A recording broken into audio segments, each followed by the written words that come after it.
नमस्कार, आप देख रहे हैं अपने उत्तराखंड में हूं आपके साथ संदीप तिवारी। केदारनाथ में हुई अतिवृष्टि और लैंडस्लाइड की घटना के बाद वहां फंसे यात्रियों को निकालने के लिए चलाए जा रहे रेस्क्यू ऑपरेशन में हजारों यात्रियों को सुरक्षित रेस्क्यू कर लिया गया है, जबकि अभी भी रेस्क्यू ऑपरेशन जारी है। इसके साथ ही जो लोग फंसे हुए हैं उनके लिए खाने पीने का इंतजाम भी किया जा रहा है। मुख्यमंत्री का कहना है कि बारिश की वजह से हुए लैंडस्लाइड के कारण कई रास्ते टूटे हुए हैं, कई भवनों को नुकसान पहुंचा है और जो लोग फंसे हुए हैं प्राथमिकता के तौर पर उनको निकालने के लिए रेस्क्यू ऑपरेशन भी तेजी से किया जा रहा है। अब तक 7000 से ज्यादा यात्रियों का रेस्क्यू कर लिया गया है। देखिए, क्योंकि सड़क का नुकसान हुआ है और जो यात्री हमारे फंसे हुए थे उन सभी यात्रियों को निकालने का काम चल रहा है। लगभग 7000 से भी ज़्यादा लोगों को कल तक रेस्क्यू किया जा चुका है और जो भी लोग हैं उनको सभी को सुरक्षित स्थानों पर निकाल रहे हैं, क्योंकि बड़ी संख्या नहीं है और रास्तों बनाने का काम भी तेज गति से चल रहा है। जो भी संपत्तियां हमारी नुकसान हुई हैं वहाँ पर जो भी काफ़ी जो भवन हैं और रास्ते हैं भूस्खलन की चपेट में आए हैं, जो भी जिस कारण से भी जनजीवन अभी पूरी तरह से हमारा प्रभावित हुआ है, उनको रिस्टोर करने का काम तेजी से चल रहा है। खाने पीने की स्थिति ठीक है, सभी व्यवस्थाएं की जा रही हैं और प्रशासन हर प्रकार से जो है इस काम में लगा हुआ है कि किसी भी श्रद्धालु को आने वाले तीर्थयात्री। उत्तराखंड में आगामी दिनों में निकाय चुनाव होने हैं, जिसको लेकर राजनीतिक पार्टियों का जनता के बीच जाना शुरू हो गया है। नगर निकाय चुनाव को लेकर कैबिनेट मंत्री प्रेमचंद्र अग्रवाल ने कहा कि सरकार नगर निकाय चुनाव के लिए तैयार है। जल्द ही उत्तराखंड में नगर निकाय चुनाव होंगे। उन्होंने कहा कि इसके लिए चरणबद्ध तरीके से आपको बता दें कि काम हो रहा है, साथ ही मतदाता सूची का काम पूरा हो चुका है। उन्होंने बताया कि उत्तराखंड में सीमांकन का कार्य अंतिम चरण में है। आरक्षण की स्थिति स्पष्ट होते ही चुनाव करा दिए जाएंगे। तीन चीजें बहुत प्रमुख है, मैं अनेकों बार कहा है, मैं आज भी दोहरा रहा हूं। सीमांकन की प्रक्रिया और उसके बाद आरक्षण की प्रक्रिया के बाद हम चुनाव कराने की स्थिति में होंगे और सरकार पूरी तरह से तैयार है। जैसे ही ये सीमांकन होगा और आरक्षण की जो स्थिति है वो क्लियर होगी। प्रदेश सरकार द्वारा आम जनता की सुविधाओं को बेहतर बनाने के लिए लगातार काम किया जा रहा है। इसके साथ ही प्रदेश की धामी सरकार प्रदेश में मेट्रो परियोजना को धरातल पर उतारने की कवायद में लगी हुई है। हालांकि प्रदेश में मेट्रो रेल परियोजना शुरू करने को लेकर चल रही प्रक्रिया को केंद्र सरकार से आपको बता दें कि आशातीत सफलता नहीं मिली है। शहरी विकास एवं वित्त मंत्री प्रेमचंद्र अग्रवाल ने बताया कि अब राज्य सरकार इस परियोजना पर फिर से काम कर रही है। तो मैं ये, चूंकि आप जानते हैं कि मेट्रो हमारे प्रदेश में इसकी सुविधा मिले, इसके लिए लगातार हम प्रयास करते रहे और चूंकि सेंटर में हम लगातार इसकी बातचीत करते रहे, वहाँ आशातीत सफलता हमें नहीं मिली। अब हम लोग प्रदेश सरकार की तरफ से हमने 2 मॉडल दिए हैं। उन 2 मॉडल को लेके अभी एक सीएस की अध्यक्षता में बैठक होनी है।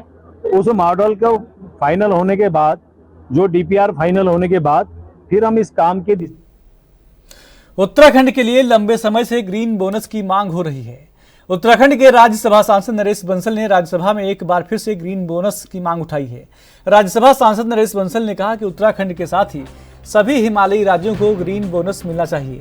राज्यसभा सांसद नरेश बंसल ने कहा कि इन राज्यों की भौगोलिक परिस्थितियां अलग हैं, जिस कारण इन राज्यों के लिए विकास की पृथक नीति बनाने की आवश्यकता है।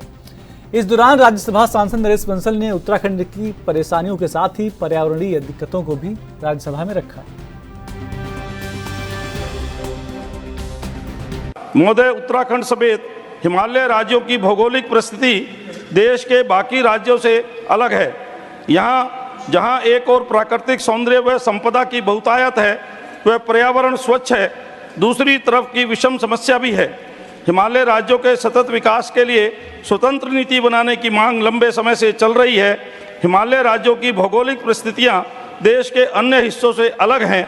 पर्वतीय राज्यों की भौगोलिक और सामाजिक संरचना के अनुसार विकास की पृथक नीति बनानी अति आवश्यक है। उत्तराखंड इस मुद्दे को शुरू से उठाता रहा है। राज्य की सामान्यतः आबादी 1.20 करोड़ है, लेकिन पर्यटन, विभिन्न धार्मिक यात्राओं, पर्व त्योहार पर आने वाले श्रद्धालुओं की संख्या को जोड़ा जाए तो यह 8 करोड़ से भी ज़्यादा हो जाती है। राज्य के इतनी बड़ी आबादी के लिए बुनियादी सुविधाओं की व्यवस्था करनी होती है। दूसरी ओर पिछले 1 दशक से ज़्यादा से उत्तराखंड की देश को अपनी पर्यावरण सेवाओं के लिए केंद्र सरकार से विशेष पैकेज व ग्रीन बोनस की मांग करता रहा है। उत्तराखंड का वनाच्छादित क्षेत्र, ग्लेशियर, सदानीरा नदियाँ उत्तराखंड से ज़्यादा लाभ देश के अन्य भागों को देती हैं। वैश्विक पर्यावरण पर भी इसका असर पड़ता है। एक आकलन के अनुसार उत्तराखंड हर वर्ष अपनी जैव विविधता के जरिए देश को 95,112 करोड़ रुपए की सेवाएं देता है। जहां उत्तराखंड के पास इतनी प्राकृतिक संपदा है, वहीं विकास की राह में वह पिछड़ रहा है। इसकी भरपाई ग्रीन बोनस से ही बनती है। उत्तराखंड का विशेष पैकेज जो अटल जी ने दिया था, वो तत्कालीन कांग्रेस सरकार ने बंद कर दिया था। उत्तराखंड में तेजी से औद्योगिकरण हो सकता। देवभूमि उत्तराखंड में पूरे सावन चलने वाले कांवड़ियों को लेकर जिला स्वास्थ्य महकमा लगातार मुस्तैदी से धरातल पर काम कर रहा है। इस बात को लेकर देहरादून के सीएमओ डॉक्टर संजय जैन ने कहा कि कांवड़िये मुख्य रूप से ऋषिकेश से लेकर हरिद्वार तक आते हैं, तो उसे देखते हुए हमारे तो स्थायी अस्पताल में कांवड़ियों की स्वास्थ्य सहायता के लिए 24 घंटे अपनी सेवा में लगे हैं। साथ ही उन्होंने कहा कि इसके अलावा हमने 2 अस्थायी MRP यानी मेडिकल रिलीफ पोस्ट ऋषिकेश के IDPL ग्राउंड और श्यामपुर पुलिस चौकी में बनाई गई हैं, जहां पर हमारी टीम सुबह 8 बजे से रात 8 बजे तक तैनात रहती है और वहां पर हमने एम्बुलेंस भी तैनात कर रखी है।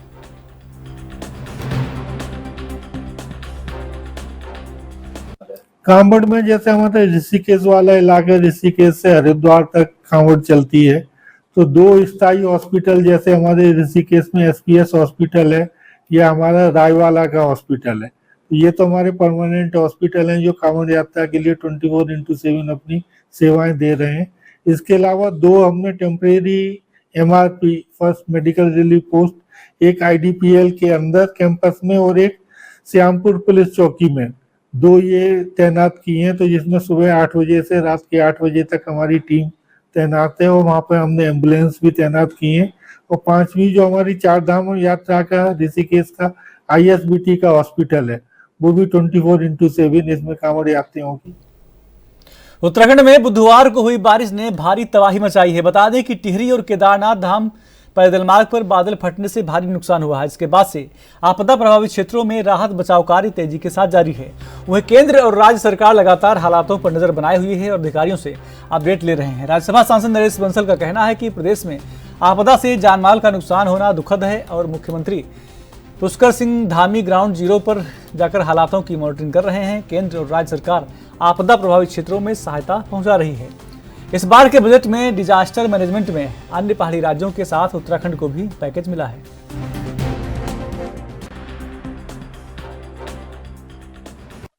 उत्तराखंड की जो विशेष भौगोलिक परिस्थिति है, आपदाएं हमारे यहाँ आती रहती है और ये भी जो आपदा आई है इसके कारण जो जान माल की हानि हुई है वो भी दुखद है, उन सबके प्रति संवेदना है। और हमारे मुख्यमंत्री जी भी स्वयं ग्राउंड जीरो पर जाकर के मॉनिटरिंग कर रहे हैं। तुरंत सारी सहायता उसमें उपलब्ध कराई गई है। केंद्र सरकार से भी पूरी मॉनिटरिंग हो रही है, सहायता मिली है। और जो वर्तमान का बजट है उसमें भी डिजास्टर मैनेजमेंट में अन्य हिमालय राज्यों के साथ उत्तराखंड को भी। उत्तराखंड विधानसभा का मानसून सत्र 21 से 23 अगस्त तक होगा। सत्र का आयोजन गैरसैंण की भराड़ीसैंण विधानसभा में किया जाएगा। शुक्रवार शाम को शासन के इसके आदेश भी जारी कर दिए हैं। बता दें कि बीते दिनों हुई कैबिनेट की बैठक में सत्र का समय व स्थान तय करने के लिए मुख्यमंत्री पुष्कर सिंह धामी को अधिकृत किया था। तब से सत्र संपन्न कराने की तैयारियां चल रही थी। सीएम ने इसकी तारीख तय कर दी है।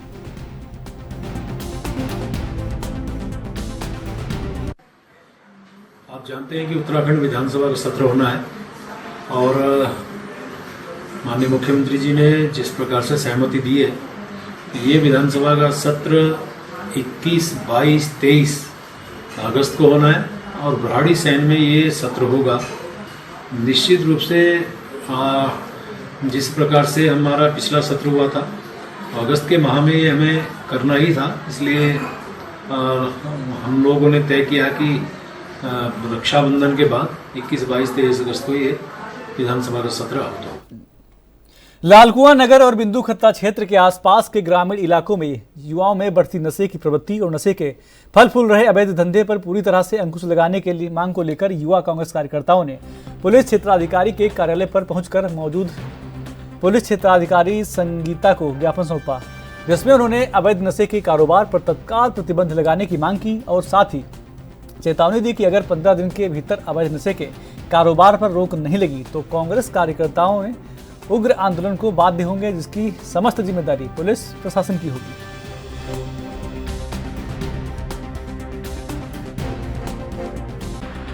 बिंदु खत्ता और लालकुआं में दिन प्रतिदिन जो नशे का कारोबार है वो फल फूल रहा है। तो हमने मैम को यह अवगत कराया है कि हमारे क्षेत्र में जगह जगह शराब के, स्मैक के और चरस के अड्डे बनाए गए हैं। उन अड्डों में रोक लगाई जाए और मैम ने हमें आश्वासन दिया है कि मैं उस पर कावड़ के तुरंत बाद मंडे से इसमें मैं कार्रवाई करूंगी और जिसमें मुझे हमें जनता का भी सहयोग चाहिएगा और हम मैम को पूरा सहयोग देने को तैयार हैं। नशे के खिलाफ अगर पुलिस को कोई भी कार्रवाई करनी पड़ेगी और उसमें जनता का या हमारा सहयोग होगा, हम दिन रात पुलिस के साथ इस अभियान में जुड़ने के लिए तैयार हैं और काम करने के लिए तैयार हैं। के पास आए थे जो लालकुआं और बिंदु खत्ता क्षेत्र में लगातार अवैध नशे का कारोबार बढ़ रहा है, इसको लेके हम मैडम के पास आए थे और मैडम ने हमें आश्वासन दिया है कि 2-3 दिन बाद कांवड़ यात्रा खत्म होने के बाद पुलिस प्रशासन यहाँ पे रहेगा तो उसके बाद हम आपका सहयोग करेंगे और हमारी आगे ये रहेगा कि हम छोटी छोटी नुक्कड़ सभाएं करके पूरे क्षेत्र में घूमेंगे और स्कूलों में जाएंगे, नशे के खिलाफ एक अभियान चलाएंगे जिसमें सीओ मैडम का हमारे ने बोला है कि हम आपके साथ हैं, पुलिस प्रशासन पूरा आपके साथ रहेगा, जब भी हमें उनकी ज़रूरत पड़ेगी तो वो हमें। प्रदेश में बीते बुधवार हुई भारी बारिश ने काफी तबाही मचाई है। इसमें अभी तक करीब 16 लोगों की मौत हो गई है। प्रशासन लगातार रेस्क्यू कार्यों में जुटा हुआ है। अभी तक करीब 4000 से अधिक लोगों के रेस्क्यू आपको बता दें कर लिया गया है। तो वहीं आपदा को लेकर भाजपा और कांग्रेस आमने सामने है। कांग्रेस ने भाजपा सरकार पर आरोप लगाया है कि आपदा को लेकर सरकार के द्वारा पहले से कोई तैयारी नहीं की गई। इसी को लेकर भाजपा भी कांग्रेस पर पलटवार कर रही है। भाजपा की प्रदेश प्रवक्ता हनी पाठक ने कहा कि कांग्रेस केवल मस्खरी करती है।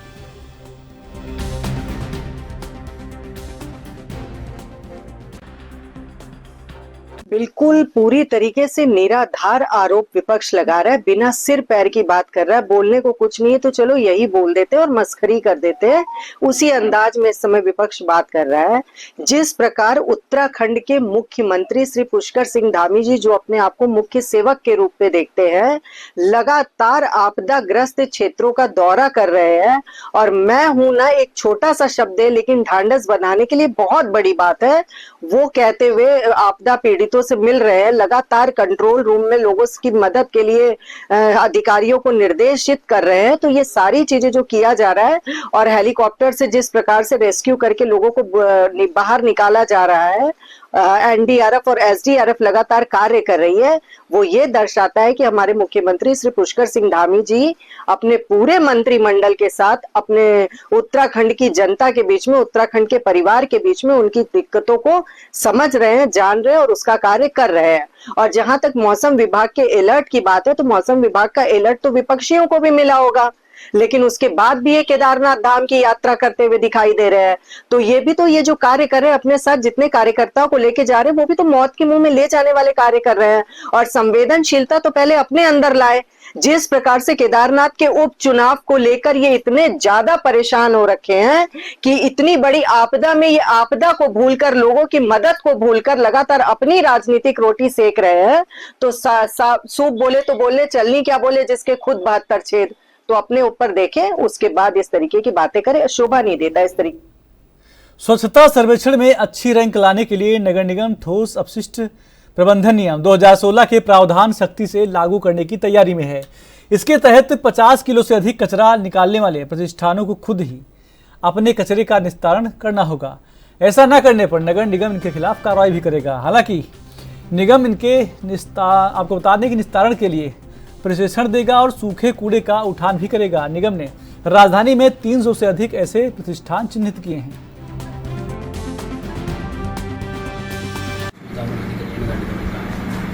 देखिए, जो 50 किलो वाला जो आप बता रहे हैं, मैं अगर सही समझ पा रहा हूँ तो आप बल्क वेस्ट जनरेटर्स के विषय में बात करना चाह रहे हैं। तो ऐसे बल्क वेस्ट जनरेटर्स का चिन्हीकरण तो हमारा पिछले वर्ष ही हो चुका था। उनको नोटिस भी दिए गए थे और नहीं करने पर उनका उस समय चालानी कार्रवाई भी की गई थी। परंतु बाद में फिर कोर्ट के निर्णय के क्रम में उन लोगों के द्वारा प्रत्यावेदन दिया गया था कि उन्हें मौका दिया जाए, तो उसमें उनको मौका भी दिया गया। फिर अब दोबारा से हम लोग जो है उनका जो है उनके पास जो है जाकर उनका जो है निरीक्षण करेंगे। यदि उनके द्वारा जो है बल्क जनरेटर की कैटेगरी में अभी तक कोई कार्रवाई अग्रिम नहीं की गई होगी, जैसे कंपोस्ट बनाने थे या फिर उनको जो कंपोस्ट मशीनें लगाई जानी थी, तो अगर इस तरीके की कार्रवाई अगर नहीं की गई होगी तो उस पर जो है फिर संज्ञान लेकर जो है उचित कार्रवाई की जाएगी। आपको बता दें कि तबादला सत्र में गढ़वाल रेंज में 600 से अधिक पुलिसकर्मियों के तबादले हुए हैं। इनमें 14 इंस्पेक्टर, 100 दरोगा, 225 कांस्टेबल, 5 एएसआई और 200 से ज्यादा कांस्टेबल शामिल हैं। पहाड़ और मैदान में तैनाती की अवधि पूरी होने के बाद इन सभी कर्मचारियों को इधर से उधर किया गया है।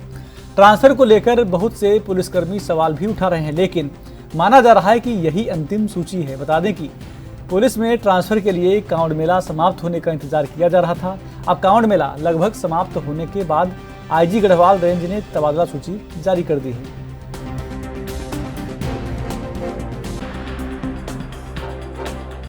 तबादला हर साल होता है और क्योंकि इस बार मार्च शिक्षा सत्र में चुनाव था, इसी वजह से 31 जुलाई तक का समय दिया गया। तो उसी के अकॉर्डिंग, क्योंकि 31 जुलाई जब ऑर्डर पास किया गया तो फिर रात में पता चला कि अब 31 अगस्त तक कर दिया गया, लेकिन क्योंकि अब इन टाइम मुझे करना था तो ट्रांसफ़र जिसकी समय अवधि पूरी हो चुकी है पहाड़ में, तो उनको मैदान में लाए।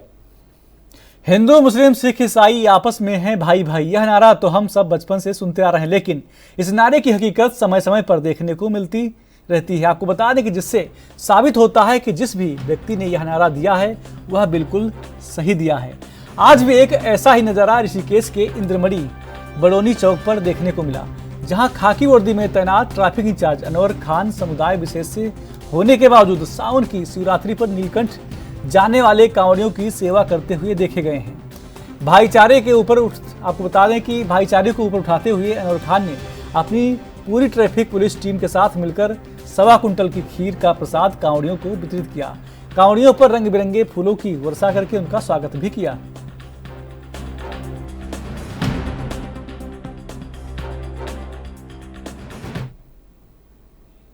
विगत दिवस आपको बता दें कि मंगल पड़ाव से संगीत क्लास के लिए ऑटो में बैठी 16 वर्षीय नाबालिग बच्चों के साथ हुए दुष्कर्म के बाद जहां शहर में इस घटना को लेकर स्थानीय लोगों में उबाल है, वहीं अब प्रशासन भी स्थिति को सुधारने के लिए शहर में ऑटो चालकों के सत्यापन की मुहिम चला रहा है, जिसके चलते हल्द्वानी में ऑटो की संख्या और सड़क जाम में प्रत्यक्ष कमी देखने को मिल रही है। पुलिस और आरटीओ की ओर से चलाए जा रहे अभियान के चलते शहर से ऑटो सड़क से गायब हो गए हैं। संभागीय परिवहन अधिकारी संदीप सैनी ने बताया कि इस अभियान में 7 टीमों को लगाया गया है, जिसके तहत टीम ने कुल 150 टेम्पो ऑटो और ई रिक्शा के चालान काटे और टेम्पो ऑटो सहित 44 वाहनों को सीज किया गया है।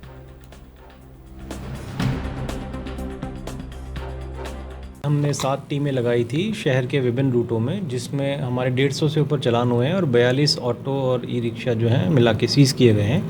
और हमने एनफोर्समेंट सेक्शन को ये भी निर्देश दिए हैं कि जो भी गाड़ी छूटेगी उसकी पहले ये भी देख लें कि उसमें एक्स्ट्रा सीट्स तो नहीं लगी हैं, क्योंकि एक्स्ट्रा सीट्स होने से भी ओवरलोडिंग जो है संभावना उसमें बढ़ जाती है।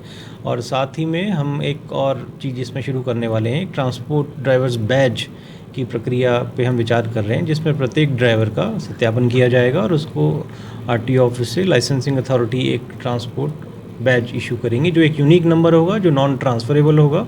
इससे हमारे पास सभी ड्राइवर्स का डेटाबेस भी रहेगा। कोई भी अगर इस टाइप की घटना होती है तो उसमें जल्दी एक्शन लिया जा सकेगा। साथ ही ये वाहन मालिक की भी जिम्मेदारी है कि कोई भी ड्राइवर अगर ऐसा है जिसको वो अपनी गाड़ी सौंप रहे हैं चलाने के लिए, तो उसका पुलिस सत्यापन करवाएं और देखभाल लें वो किस तरीके का है और उसका नेचर क्या है। नहीं, ओवरलोडिंग पे हमारी प्रवर्तन टीम जो है लगातार कार्रवाई कर रही है। विभिन्न अभी दिनों में हमने देखा है कि इसमें अलग अलग रूट्स पे हमने कार्रवाई करवाई है और अभी कल भी कार्रवाई हुई है। आगे इसमें हमने एनफोर्समेंट को हिदायत दी है कि जब भी आप ओवरलोडिंग में जो चालान करें, ड्राइवर के लाइसेंस के विरुद्ध भी संस्तुति करें। उत्तराखंड एसटीएफ को एक बड़ी कामयाबी हाथ लगी है। उनके द्वारा चंपावत से एक वन्यजीव तस्कर को गिरफ्तार किया गया है, जिसके कब्जे से 2 लेपर्ड की खाल बरामद की गई है। पिछले दिनों एसटीएफ के द्वारा हाथी दांत तस्कर को भी पकड़कर जेल भेजा गया था। एसटीएफ के वरिष्ठ पुलिस अधीक्षक आयुष अग्रवाल ने बताया कि उनको लगातार सूचना मिल रही थी कि नेपाल बॉर्डर के आसपास वन्यजीव तस्कर सक्रिय हैं। इस सूचना के आधार पर उन्होंने एक तस्कर को गिरफ्तार किया। वहीं उन्होंने बताया कि उससे पूछताछ की जा रही है। यह खाल उसके पास कहां से आई है और लेपर्ड को कब और किसके द्वारा मारा गया। एसटीएफ के एसएसपी ने बताया कि वन्यजीव तस्कर पर वाइल्ड लाइफ एक्ट के अंतर्गत कार्रवाई की जा रही है।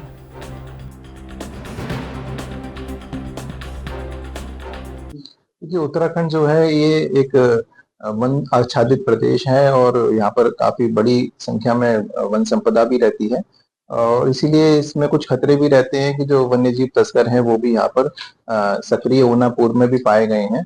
तो इसलिए जो हमारी एसटीएफ की टीम है वो लगातार इस चीज पर नजर रखती है कि किसी प्रकार का वाइल्ड लाइफ ट्रेड यहाँ पर ना हो। पिछले हफ्ते भी हमने 2 हाथी दांत के साथ में 3 तस्करों को गिरफ्तार किया था और इसमें लगातार हमारी टीम आगे भी लगी हुई थी और उसी क्रम में चंपावत से हमने एक वन्यजीव तस्कर को पकड़ा है और उसके कब्जे से 2 गुलदार की खाल बरामद हुई है और ये कहीं ना कहीं बेचने की फिराक में था और बेचने के लिए लेकर जा रहा था। तो इसके द्वारा हमारे द्वारा इसको पकड़ा गया है और इसमें देवीतोरा जो फॉरेस्ट रेंज है वहां पर मुकदमा पंजीकृत कराया गया है।